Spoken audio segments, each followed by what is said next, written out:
Beaucoup d'études en ce moment paraissent justement sur ce lien qui est coupé entre les enfants et la nature. Et même certaines études montrent que le contact entre les enfants et la nature par jour est en dessous de 10 minutes.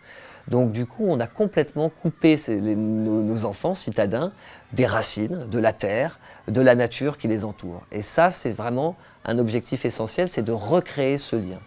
Ce projet d'ailleurs s'appelle une fenêtre ouverte sur la biodiversité parce que tout en restant au sein de la classe, on peut travailler sur l'environnement de l'école.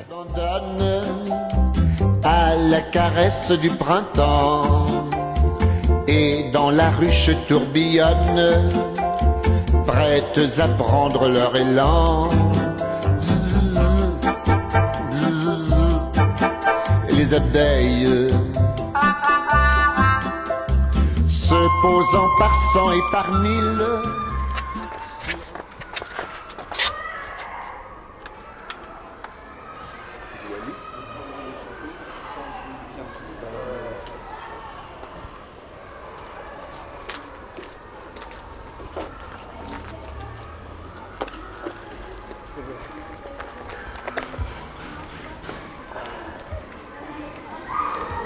Ils peuvent venir.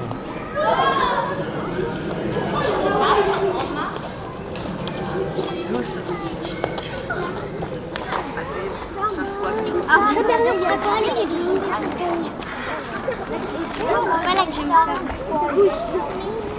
Alors regardez ce que nous apporte Jean-Pierre. Un apiscope que vous pouvez tout seul ouvrir et fermer l'apiscope. Alors on va le faire. Vous allez pouvoir admirer la colonie d'abeilles. Et attention. Ah, je vois des abeilles. Attends, stop. Hop, voilà. Non. Il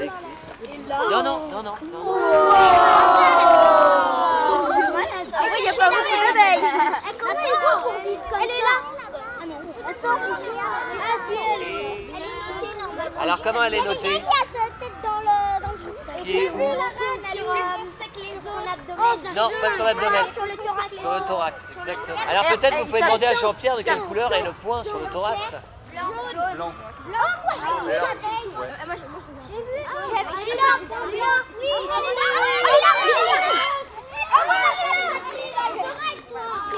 Alors, l'idée d'installer des apiscopes en milieu scolaire, c'était quelque chose qui était lié aux sciences. Moi, je suis enseignant en sciences et on constate en général que les sciences n'intéressent plus trop les jeunes après le bac, qui vont dans des filières autres que les sciences. Et on sait que les instituts sont plutôt formés, la plupart des instituts ont une formation littéraire. Donc l'idée était d'aider les enseignants à aller vers les sciences de façon simple. Et les abeilles s'y prêtent particulièrement. Et puis c'est tombé à un moment où un jeune collègue est venu me trouver. Il avait envie d'installer une ruche dans sa classe. Moi j'avais l'idée de l'apiscope dans sa forme. Et on a démarré le projet un peu sur une plaisanterie autour d'une table, quoi. L'année dernière, quand on avait fait l'expérience avec mes élèves précédents, la colonie qu'avait apportée Jean-Pierre était plus importante que celle-ci. Celle-ci, elle est plus petite. Et puis, Jean-Pierre, il a fermé l'apiscope. À quel moment précisément tu l'as fait? Hier soir à 5h. Hier soir vers 17h. Donc ça fait à peu près 24 heures qu'elles sont enfermées. Donc ça fait pas extrêmement longtemps. Donc on va voir exactement ce qui va pouvoir se passer. Léna, c'est quand tu veux. Voici Léna. Arrêtez. Ah, il va y aller. Il y en a une qui sort. Alors, elles ne savent pas encore exactement où est le trou. Mais là, ça y est. C'est bon, là, ça commence. Ouais. Là-bas, tu vois, on voit que des murs après.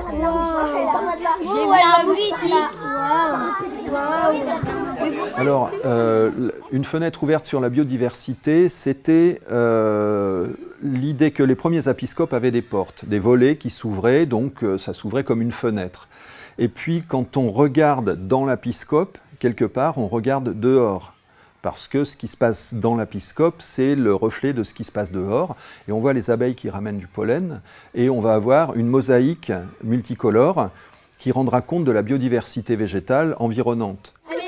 Eh ben les cirières, elles vont devoir construire tout ça. On entend. Ah ben oui, colle ton oreille. Oui, j'ai collé. Eh ben oui, collez votre oreille. Vous allez entendre le bourdonnement. Non. C'est vrai? Alors, et donc, elle a du bon grenier. Alors, pour que la loupe soit vraiment efficace, les garçons. Voici notre nouvel épiscope. Nous sommes très contents de le voir. Et nous sommes ici en direct de la classe des CE2C avec Sébastien Thévenard, Yann et plein de monde. Voilà. Merci. Au revoir. Et ce qui est assez intéressant, c'est qu'on a l'impression finalement d'avoir, moi j'ai 30 élèves cette année, mais on a l'impression d'avoir un 31e élève qui est comme ça au fond de classe.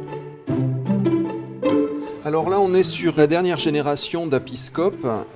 Les générations précédentes avaient des volets, maintenant on les a supprimés. Et on est simplement avec un isolant qui permet de maintenir la température à l'intérieur. Quand on enlève l'isolant, on a accès à la colonie qui occupe cette place. On a un cadre. Cette colonie est dans l'épiscope depuis une semaine environ. Elles ont bâti de la cire. On place au départ une cire gaufrée sur les deux parties de l'épiscope. Et puis elles ont bâti en 3D les alvéoles, donc avec de la cire qu'elles ont produite elles-mêmes. On peut faire des récoltes modérées.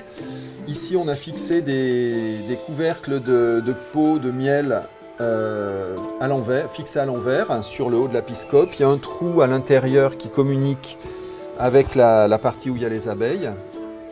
Et ce trou est bouché par une plaque métallique qu'on voit de l'autre côté. On fixe un pot avec un peu de cire gaufrée à l'intérieur et les abeilles vont pouvoir monter, si on ouvre la tirette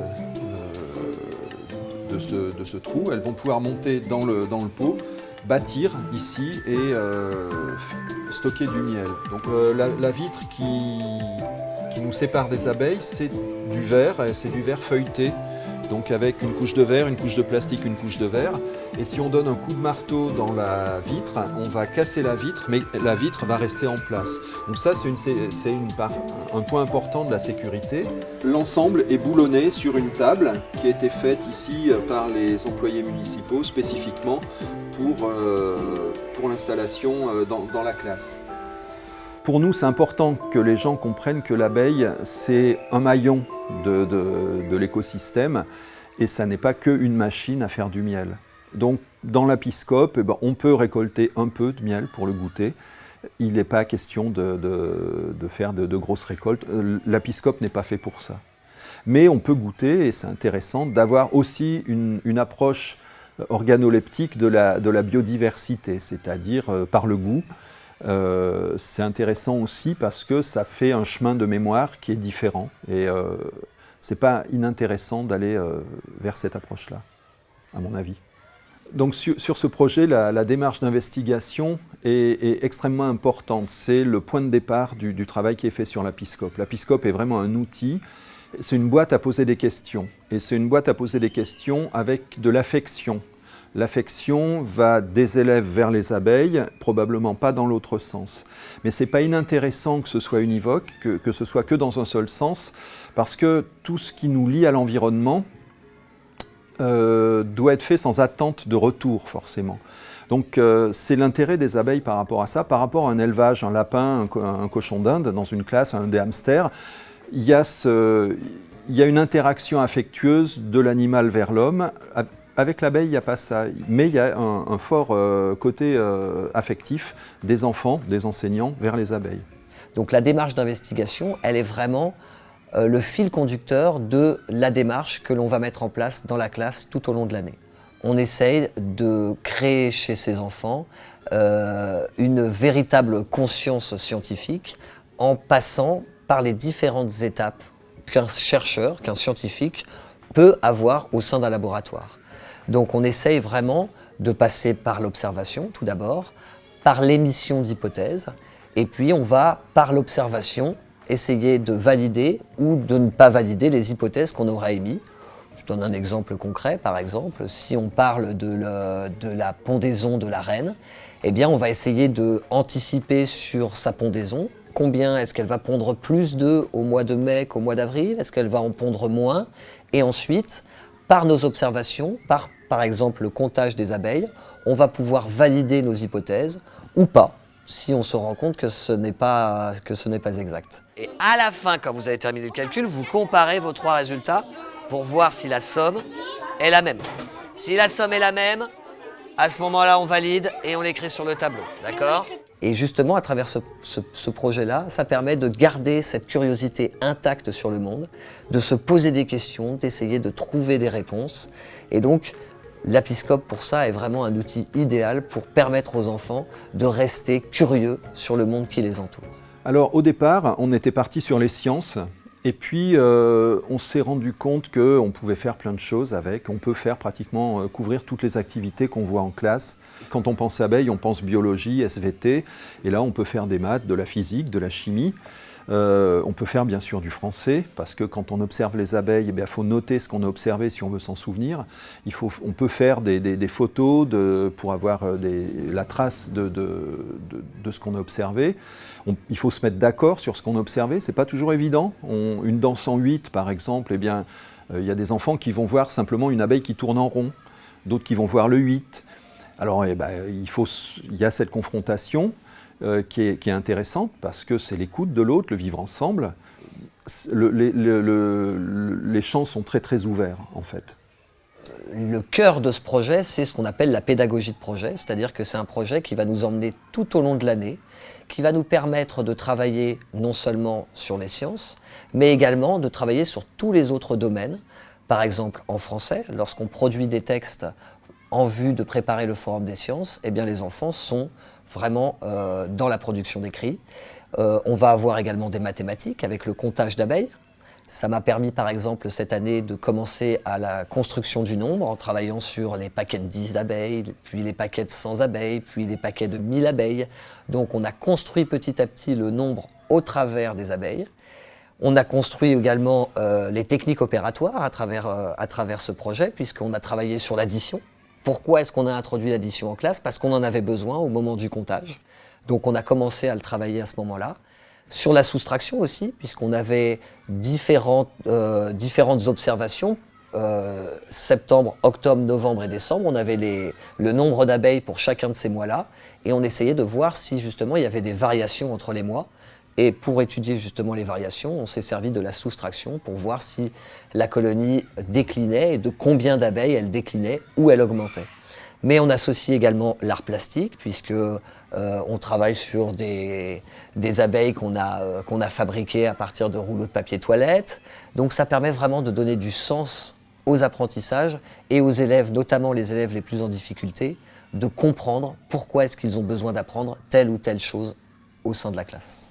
On se rend compte qu'après 2 ans d'expérience, que du coup les enfants viennent à l'école avec un grand plaisir et ils sont beaucoup plus motivés pour l'ensemble des apprentissages. On associe également beaucoup les parents à ce projet au travers des différents événements. Par exemple, on a visité une mielerie au mois de mars et j'avais ouvert cette visite à tous les parents. Et sur 30 parents, eh bien, il y en a 25 qui ont pu venir avec nous à la mielerie, passer une journée, découvrir leur enfant dans la collectivité et découvrir l'appétence de leur enfant pour les abeilles. Et puis eux aussi, petit à petit, ils sont contaminés par le virus de l'apiculteur, c'est-à-dire que plus on connaît de choses sur un sujet, finalement, plus on a envie de le creuser.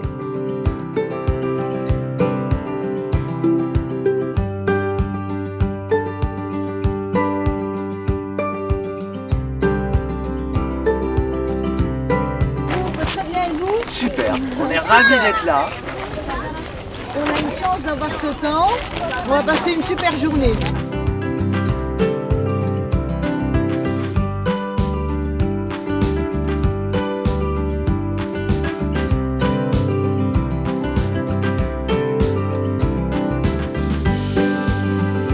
Vous regardez bien dans cette pièce et vous montrez du doigt le nid des abeilles. Où est-il? Montrez-le du doigt. Montre du doigt. Montrez-le du doigt. Montrez-le du doigt. Où est le nid des abeilles? Tout le monde l'a vu? Bon, on va vérifier si c'est bon ou pas bon. Les abeilles ont construit dans le tronc, comme elles le font très souvent.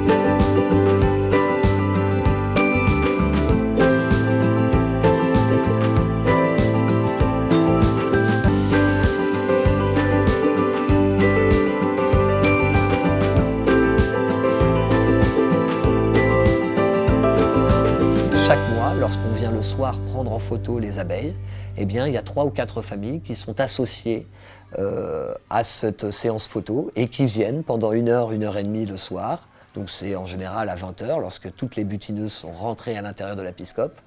Et les adultes viennent partager avec nous ce moment. Donc ils regardent leurs enfants en activité, en train de, par exemple, mettre les fils, de quadriller l'apiscope, en train de prendre les photos, en train de faire des observations. Et puis les enfants, du coup, ils découvrent que leurs parents aussi sont intéressés par leur travail. Et ça, c'est un formidable levier pour développer la motivation des enfants. Parce que quand ils voient que l'enseignant est passionné par un projet, qu'ils voient que leurs parents le sont également, bah du coup, eux aussi sont entraînés dans ce mouvement-là. Et du coup, on travaille tous ensemble, en essayant d'être en cohérence tous ensemble, pour emmener l'enfant le plus loin possible dans les connaissances qu'il est en train d'acquérir. Alors mon rôle dans le projet, c'est d'être l'apiculteur référent. Donc moi j'ai une dizaine de ruches en milieu urbain. Et du coup, Sébastien m'a fait appel à moi pour être référent avec un niveau de connaissance un peu supérieur à l'enseignant autour du monde des abeilles, de son installation, de la vie des abeilles. Et j'ai un rôle assez essentiel au moment des essaimages. Donc l'essaimage, c'est le moment où il y a la moitié de la ruche qui va s'en aller, où c'est le moment qui peut être un peu critique, qui peut être un peu paniquant, on va dire, pour l'enseignant ou pour l'école. Et donc, moi, étant référent, je suis apte aussi à récupérer les essaims, à les remettre dans une ruche, à leur proposer une autre vie en dehors de la cour de récréation, par exemple. Alors, la finalité de ce projet, naturellement, elle a lieu plutôt en fin d'année. On a 2 grands événements auxquels la classe participe et qui est vraiment moteur de notre motivation pour arriver au bout de ce projet. Le premier événement, c'est le Forum des sciences, qui se tiendra à Châtenay-Malabry. Ce Forum des sciences, c'est un grand gymnase dans lequel une 40aine de classes vient tenir un stand et présenter des expériences sur un thème scientifique qu'ils ont travaillé dans l'année. Naturellement, nous, notre stand s'appelle « D'où vient le miel de ma tartine ?» et sera entièrement consacré à la vie des abeilles. Et tout ce que l'on aura produit comme texte, comme jeu, les boîtiers électriques qu'on est en train de construire, tout ça trouvera sa finalité lors du Forum des sciences. Bref, ils vont pouvoir réinvestir tout ce qu'ils auront appris au cours de l'année au travers de cette journée. Ce qui est intéressant aussi dans cette journée, c'est qu'ils vont s'adresser à différentes tranches d'âge, aussi bien des élèves de classe maternelle que des élèves de classe élémentaire, que des collégiens. Et donc, ils vont devoir adapter leur vocabulaire au niveau des élèves qu'ils ont en face d'eux. Le deuxième projet auquel on participe, c'est un projet qui n'est pas au sein de l'école, qui s'appelle la Fête du Miel. C'est un projet qui est développé par une association du quartier, donc dont les locaux sont à 2 minutes de l'école. C'est un dimanche complet. Et au cours de cette fête du miel, il y a des ateliers qui sont animés par des apiculteurs professionnels, par des apiculteurs amateurs, mais également aussi par mes élèves. Alors la fête du miel, c'est un événement qu'on a monté il y a 4 ans déjà. Et le but, c'est de sensibiliser tout le public à l'apiculture. Et la particularité, c'est que la fête du miel, elle est co-construite avec la classe de Jules Ferry, qui assure l'animation de toute une partie des ateliers autour de la connaissance de l'abeille, du monde de l'apiculture. Et c'est aussi le moment phare pour l'apiculteur, donc moi en l'occurrence, où on fait l'extraction du miel. C'est-à-dire que pour moi, c'est la récolte du miel. Et on fait participer tous les enfants essentiellement, parce qu'il y a beaucoup d'enfants qui viennent, à ce moment festif où on extrait le miel et on goûte le miel. On participe pleinement dans ce projet. Par exemple, on va réaliser l'affiche de cette fête du miel. Et puis, tout le dimanche, sur certains créneaux au cours de la journée, les enfants vont s'inscrire dans des ateliers, ils vont pouvoir animer des ateliers, ils vont pouvoir faire des lectures de textes, raconter des histoires aux autres enfants. Et donc là, on n'est plus vraiment dans un cadre scolaire, on est dans un cadre extrascolaire, mais c'est ça qui est intéressant aussi, c'est de pouvoir les confronter à un public autre que des enfants, puisque là, il y a beaucoup de parents qui viennent chaque année dans cette fête du miel. Les abeilles sont rentrées, les abeilles qui sortent. Et là, vous avez constaté quoi? Pas que... Dans les animaux, il y a une pousseuse d'abeilles qui sort. Non, pas que quand il y a l'eau. Quand le temps est chaud. Et qu'il y a les fleurs qui s'ouvrent. Pour la première fois, les enfants vont maîtriser parfaitement un sujet et vont découvrir qu'ils ont des connaissances plus importantes que certains adultes à qui ils vont s'adresser. Et ils vont se rendre compte que les adultes, ou même les enfants ou les collégiens, vont les écouter et vont leur poser des questions. ils peuvent intéresser les autres à travers toutes les connaissances qu'ils ont pu acquérir au cours de l'année. Et c'est un moment d'échange, du coup il y a plein de questions. On se rend compte, ce qui est toujours assez étonnant pour moi, apiculteur, c'est de voir qu'ils ont une connaissance quand même déjà assez pointue sur des points de détail. Et c'est toujours surprenant de voir ce niveau de connaissance que les enfants ont et que les parents n'ont pas forcément. Et donc c'est un vrai moment d'échange et d'enrichissement mutuel, parce que des fois ils posent des cols où on ne sait pas toujours où ils répondent, et c'est très enrichissant, je pense, pour les deux côtés, quoi.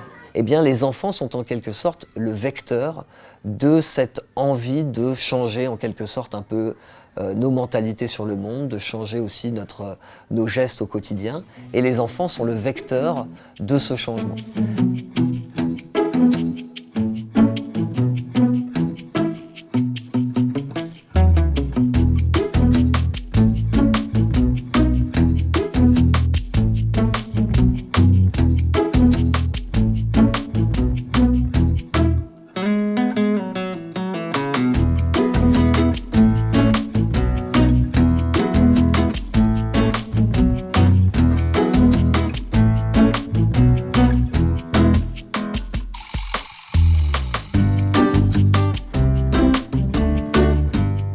Les abeilles sont victimes actuellement de trois grands maux: les pesticides dans un premier temps, les varrois et les frelons asiatiques. Alors pour les varrois et les frelons asiatiques, ce qui est intéressant, c'est que ce sont des marqueurs de la mondialisation. Ils sont venus dans des containers à cause du commerce international, de la mondialisation. Et puis pour les pesticides, c'est un sujet à controverse, et c'est intéressant d'introduire la controverse quand on parle des abeilles, parce que quelque part on forme des citoyens aussi, et le fait de gérer la controverse, il ne s'agit pas d'être péremptoire sur un sujet: les pesticides c'est bien, c'est pas bien. Moi j'ai mon idée là-dessus, mais l'idée n'est pas de faire du prosélytisme, c'est de faire en sorte que les élèves puissent avoir une démarche raisonnée par rapport à ça. Donc la controverse, c'est un point très important pour nous sur ce sujet-là. Donc c'est grâce à ce genre de projet qu'on va pouvoir vraiment éveiller la sensibilité à la protection de l'environnement de nos enfants. Et c'est une génération charnière, nos enfants, parce que ce que nous n'avons pas vraiment réussi, eh bien, il faut qu'eux puissent le réussir. Donc il faut leur donner tous les outils possibles pour pouvoir faire en sorte qu'ils aient une conscience écologique importante et faire en sorte de préserver notre planète.